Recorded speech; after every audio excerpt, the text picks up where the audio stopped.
संबंध। इस प्रकार सबको प्रकृति के अनुसार कर्म करने पड़ते हैं, तो फिर कर्म बंधन से छूटने के लिए मनुष्य को क्या करना चाहिए, इस जिज्ञासा पर कहते हैं इंद्रियस्येन्द्रियस्यार्थे रागद्वेषौ व्यवस्थितौ तयोर्न वशमागच्छेत् तौ यस्य परिपन्थिनौ। इंद्रिय के अर्थ में अर्थात प्रत्येक इंद्रिय के विषय में राग और द्वेष छिपे हुए स्थित है। मनुष्य को इन दोनों के वश में नहीं होना चाहिए, क्योंकि वे दोनों ही इसके कल्याण मार्ग में विघ्न करने वाले महान शत्रु हैं। प्रश्न, या अर्थे पद से संबंध रखने वाले इंद्रियस्य पद का दो बार प्रयोग करके क्या भाव दिखलाया गया है?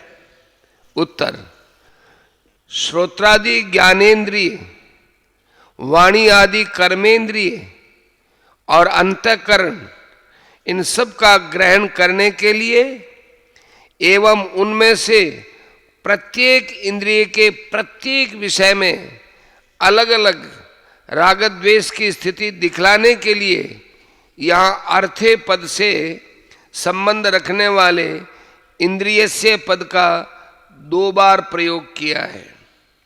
अभिप्राय यह है कि अंतःकरण के सहित समस्त इंद्रियों के जितने भी भिन्न भिन्न विषय हैं, जिनके साथ इंद्रियों का संयोग वियोग होता रहता है, उन सभी विषयों में राग और द्वेष दोनों ही अलग अलग छिपे रहते हैं। प्रश्न, यहाँ यदि यह अर्थ लिया जाए कि इंद्रिय के अर्थ में इंद्रिय के राग द्वेष छिपे रहते हैं, तो क्या हानि है? उत्तर, ऐसी क्लिष्ट कल्पना कर लेने पर भी इस अर्थ में भाव ठीक नहीं निकलता, क्योंकि इंद्रियां भी अनेक हैं और उनके विषय भी अनेक हैं। फिर एक ही इंद्रिय के विषय में एक ही इंद्रिय के राग द्वेष स्थित है, ये कहना कैसे सार्थक हो सकता है?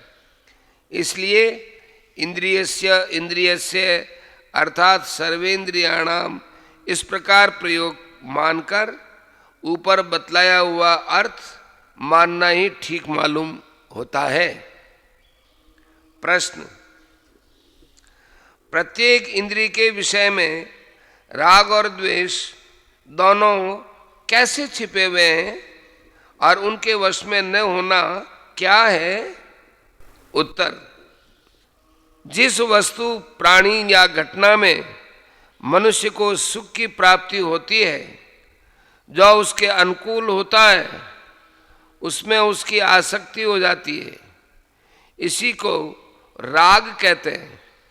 और जिसमें उसे दुख की प्रतीति होती है, जो उसके अनुकूल होता है, उसमें उसका द्वेष हो जाता है। वास्तव में किसी भी वस्तु में सुख और दुख नहीं है।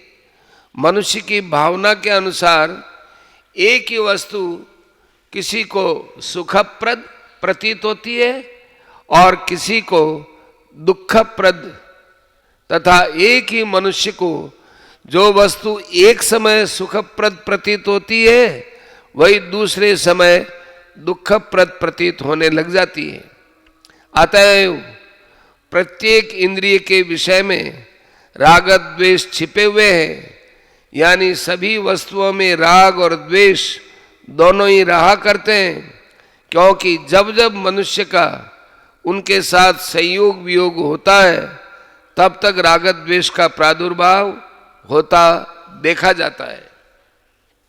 अतएव शास्त्रविद कर्तव्य कर्मों का आचरण करते हुए मन और इंद्रियों के साथ विषयों का संयोग वियोग होते समय किसी भी वस्तु, प्राणी, क्रिया या घटना में प्रिय और अप्रिय की भावना न करके सिद्धि असिद्धि, जय पराजय और लाभ हानि आदि में समभाव से युक्त रहना, तनिक भी हर्ष शोक न करना, यही राग द्वेष के वश में न होना है।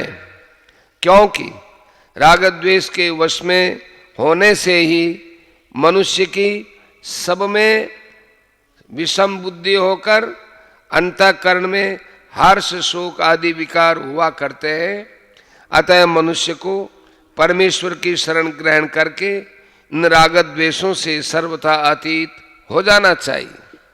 प्रश्न, राग और द्वेष ये दोनों मनुष्य के कल्याण मार्ग में विघ्न करने वाले महान शत्रु कैसे हैं? उत्तर, मनुष्य अज्ञानवश राग द्वेष इन दोनों के वश होकर विनाशशील भोगों के सुख के हेतु समझकर कल्याण मार्ग से भ्रष्ट हो जाता है। राग द्वेष साधक को धोखा देकर विषयों में फंसा लेते हैं और उसके कल्याण मार्ग में विघ्न उपस्थित करके मनुष्य जीवन रूप अमूल्य धन को लूट लेते हैं।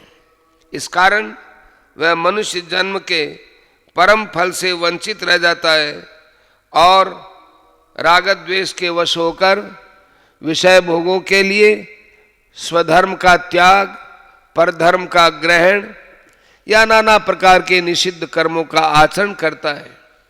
इसके फलस्वरूप मरने के बाद भी उसकी दुर्गति होती है। इसलिए इनको परिपंथी यानी सत्मार्ग में विघ्न पैदा करने वाले शत्रु बतलाया गया है। प्रश्न, ये राग द्वेष साधक के कल्याण मार्ग में किस प्रकार बाधा डालते हैं?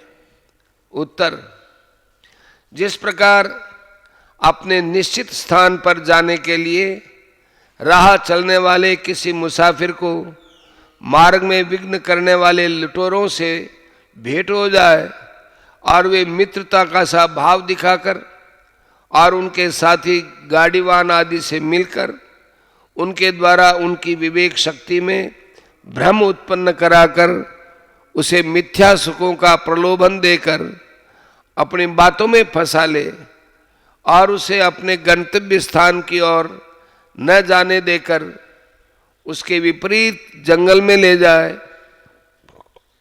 और उसका सर्वस्व लूटकर उसे गहरे गड्ढे में गिरा दें, उसी प्रकार ये राग द्वेष कल्याण मार्ग में चलने वाले साधक से भेंट करके मित्रता का भाव दिखलाकर उसके मन और इंद्रियों में प्रविष्ट हो जाते हैं और उसकी विवेक शक्ति को नष्ट करके तथा उसे सांसारिक विषय भोगों के सुख का प्रलोभन देकर पापाचार में प्रवृत्त करा देते हैं।